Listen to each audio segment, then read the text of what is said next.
অনুসরণ করে। তাবউন শব্দের শাব্দিক অর্থ হচ্ছে দেখে দেখে চলা। একটা মানুষ আপনার সামনে কেমন করে হাঁটে, কেমন করে মাজা দলায়, হাত কেমন করে নাড়ায়, এটাকে দেখে দেখে চলার নাম হচ্ছে তাবউন।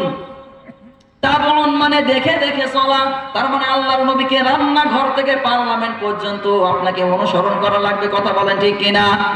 মানে নবীজি যে কাজ করেছে আপনাকে সেই কাজই করা লাগবে। কথা বলেন। আল্লাহর নবী সাল্লাল্লাহু আলাইহি ওয়াসাল্লামকে ভালোবেসেছিলেন। আল্লাহর নবীর চাচা আবু তালিব জান্নাত পেয়েছে। কথা আপনারা বুঝতেছেন না আমার? আল্লাহর নবীর চাচা আবু তালিব কি জান্নাত পেয়েছে?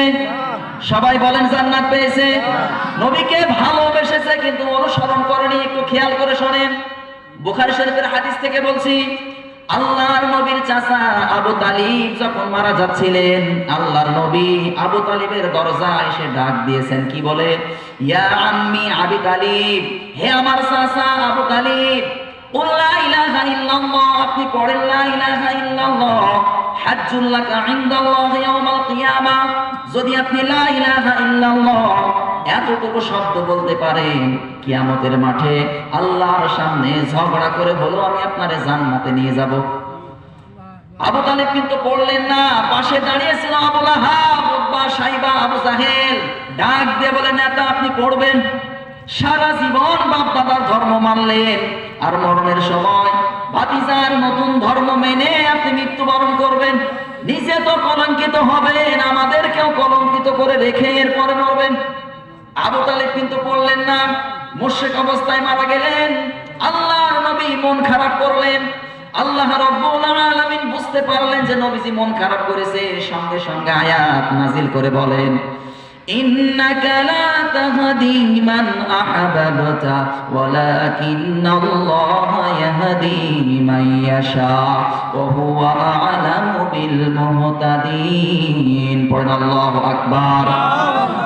আলোচনা কোনো শুরু করেনি, থামেন একটু, পাড়াপাড়ি করে না। আছে আলোচনা আছে ইনশাআল্লাহ আছে। বসো। আল্লাহ রাব্বুল আলামিন বলেন, হে নবী, হেদায়েত তো আমি আপনার হাতে দিয়ে দেই নাই যে আপনি যাকে ইচ্ছা তাকে হেদায়েত করতে পারবেন। কথা বলেন ঠিক কি না? হেদায়েত কি আমার হাতে? এই কথা বলেন, হেদায়েত কার হাতে বলেন তো? সবাই বলেন হেদায়েত কার হাতে? আল্লাহর হাতে। হেদায়েত নেওয়ার মন আপনার থাকা লাগবে। আমি যদি সারা জীবন হজ করে আপনি যদি বলেন আমি নামাজে যাব না, আপনি হেদায়েত পাবেন? তাহলে হেদায়েত নেওয়ার মন আপনার থাকা লাগবে। আবু তালিব নবীজিকে এত পরিমাণ ভালোবাসা দিয়েছিলেন যে ভালোবাসা আপনি আমি সারা জীবনও দিতে পারবো না। নিজের হাতে খাবার খাইয়ে দিয়েছেন। আল্লাহর নবী যতদিন আবু তালিব বেঁচে ছিলেন, আল্লাহর নবীর দিকে আঙ্গুল তুলে কেউ কথা বলতে পারেনি। এরপরও জাহান্নামে গেলেন কেন? ওইটা শুধু ভালোবেসেছে, অনুসরণ করেনি। এরপরও যখন আল্লাহর নবী আবু তালিবের কবরের সামনে দুহাত তুলে বলে, আল্লাহ আপনি আমার চাচা আবু তালিবকে মাফ করে দেন। আল্লাহ রাব্বুল আলামিন বলেন, মা কানা লিন-নাবিয়্যি ওয়াল্লাযীনা আমানু আইয়াস্তাগফিরু লিল-মুশরিকিন। আয়াতটা ভালো করে শুনেন।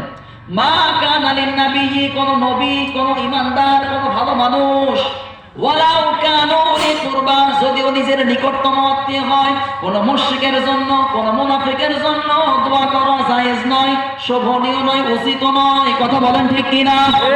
আর আমাদের বাংলাদেশে টাটকা মুশরিক মারা যায়, আমরা দোয়া করে জান্নাতে দিয়ে আসি। কথা বলেন। এই বাংলাদেশের মানুষ এত চালাক, এত চালাক, এত ধান্দাবাজ, যে জায়গায় খাওয়া আছে ওই জায়গায় মুসলমানরা পাবেন, খাওয়া নেই মুসলমানরা খুঁজে পাওয়া যাবে না। আর শুধু দলাদলি আছে, কেউ মোনাজাত করবে, কেউ করবে না। এই কথা বলে ফরজ বিধান কায়েম করা লাগবে, আল্লাহর কোরআন, ও কথা বলবে না, রাজি হবে না। কিন্তু মসজিদে যেগুলো কোনো বিষয় না সেগুলো নিয়ে মারামারি। আজকে মুসলমানের কপালে ঠাটা পড়েছে। আমি মাঝে মাঝে এরকম করে কথা বলি, তিনজন লোক নামাজে দাঁড়িয়েছে, একজন আহলে হাদিস, একজন হানাফি, আর একজন হাম্বলি। তো যিনি আহলে হাদিস নামাজ পড়েছে আল্লাহু আকবার বলে হাত বেঁধেছে বুকের উপরে, হানাফি পেছন থেকে টান দিয়েছে, পেছনে আয়, তোর নামাজ হয়নি, হাত হবে নাভির নিচে।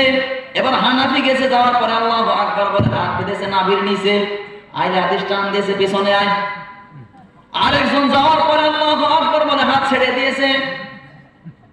বাইরে অনেক দেশে হাত ছেড়ে দিয়েও নামাজ হয়, তিনজনে মিলে ঝগড়া, পাশে এক লোক বলছে ভাই আমি নিরপেক্ষ, আমাকে দেন।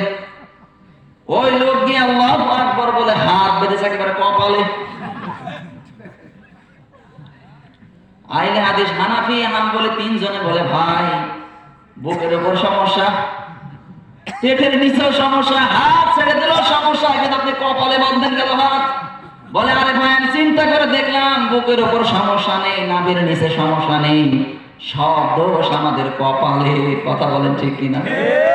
সব দোষ কপালের। মুসলমান জানেই না যে ইসলাম কি জিনিস। আল্লাহর নবীকে অনুসরণ করা লাগবে, অনুসরণের কথা বলছিলাম। এ বাংলাদেশে অনুসরণ নেই, শুধু আছে ভালোবাসা। কথা বলেন ঠিক কিনা?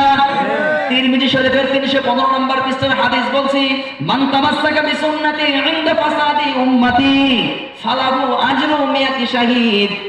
কোন উম্মত যদি নবীজির শেষ জামানার একটা মরা সুন্নাহ জিন্দা করতে পারে, এ ভালো করে শুনেন যারা মসজিদে মারামারি করেন, তিরমিজি শরীফের 315 নম্বর পৃষ্ঠার হাদিস, আল্লাহর নবী বলছেন যে আমার কোন উম্মত যদি শেষ জামানায় একটা বড় সুন্নাহ জিন্দা করতে পারে, 100 গোলাম শহীদের সওয়াব ওই বান্দার আমলনামায় লিখে দেওয়া হবে। সুবহানাল্লাহ। এই আপনারা কোথায় বোবা থাকেন? আমি আলোচনা তো প্রতিদিনই করতেছি, কিন্তু এরকম মানুষ আমি দেখতে পাচ্ছি কথাই বলতে চাই না। তিরমিজি শরীফের 315 নম্বর পৃষ্ঠার হাদিস, শেষ জামানায় যদি কোন আমার উম্মত, আল্লাহর নবী জানিয়েছেন 100 গোলাম শহীদের সওয়াব তার আমলনামায় দিয়ে দেওয়া হবে। কোন সুন্নাত? যদি একটা মরা সুন্নাত কেউ জিন্দা করতে পারে। কোন সুন্নাতের কথা বললাম বলেন? মরা সুন্নাত। এবার খোঁজেন তো দেখি মরা সুন্নাত কোনটা। দাড়ি রাখা সুন্নাত। কথা বলেন ঠিক কিনা? কেউ যদি নাও রাখে, আমরা আছি দাড়ি রেখেছি, আপনারাও রেখেছেন, কেউ রাখে কেউ রাখে না, এই সুন্নাত কি মারা গেছে? কথা বলেন, এই সুন্নাত মারা গেছে? দস্তরখানা দিছে ভাত খাওয়া সুন্নাত, কেউ যদি নাও খায় তাবলীগের ভাইরা খায়। কথা বলেন ঠিক কিনা? খাওয়ার পরে মিষ্টি খাওয়া সুন্নাত, কেউ যদি নাও খায়, আমি কিন্তু বলি না যে খাওয়ার পরে মিষ্টি নিয়ে আসেন। সব সুন্নাত কিছু না কিছু ভাবে কারো না কারো মাধ্যমে চালু আছে। কথা বলেন ঠিক কিনা? একটা সুন্নাত বাংলার জমিনে মারা গেছে, ও মুসলমান ভালো করে পরিষ্কার করে শোনেন। একটা সুন্নাত মারা গেছে। আল্লাহর নবী সাল্লাল্লাহু আলাইহি ওয়াসাল্লাম 10 বছর রাষ্ট্র চালিয়েছিলেন এই আল্লাহর কোরআন দিয়ে। এই সুন্নাত একেবারে মারা গেছে। কথা বলেন ঠিক কিনা? এই সুন্নাতের কথা যারাই বলবে তারাই হয়ে যায় জঙ্গি। কথা বলেন ঠিক কিনা? এই সুন্নাত আমরা চাই তো ইনশাআল্লাহ? চাই তো ইনশাআল্লাহ? দুহাত তুলে আল্লাহর দেখান, লিল্লাহি তাকবীর, লিল্লাহি তাকবীর। আল্লাহ তুমি কবুল করে নাও, পড়ে না আমিন। সম্মানিত ভাইরা আমার, তাহলে আল্লাহর নবীকে ভালোবাসবেন নাকি অনুসরণ করবেন? কোনটা? অনুসরণ। ভালো তো বাসবেন। অনুসরণ বলতে এখন মাথায় টুপি নেই টুপি দেন, গায়ে পাঞ্জাবি নেই পাঞ্জাবি দেন, মুখে দাড়ি নেই দাড়ি রাখতে হবে। পারবেন তো ইনশাআল্লাহ? পারবেন তো ইনশাআল্লাহ? বাইরে যারা আছেন তারা আপনার ভেতরে আসেন দয়া করে নাকি। সম্মানিত ভাই আমার, আজকে আলোচনার বিষয় কি বলেছিলাম বলেন তো? জুলুমের শিকার। কি বলেছিলাম?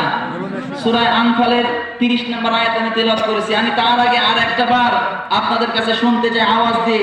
যারা বাইরে আছে এর জন্য ভিতরে আসে। লিল্লাহি তাকবীর, লিল্লাহি তাকবীর। তাকবীরের কত বড় পাওয়ার শুনতে চান? সাইয়েদনা ওমর ফারুক রাদিয়াল্লাহু তাআলা আনহু তিনি যখন ইসলাম কবুল করলেন,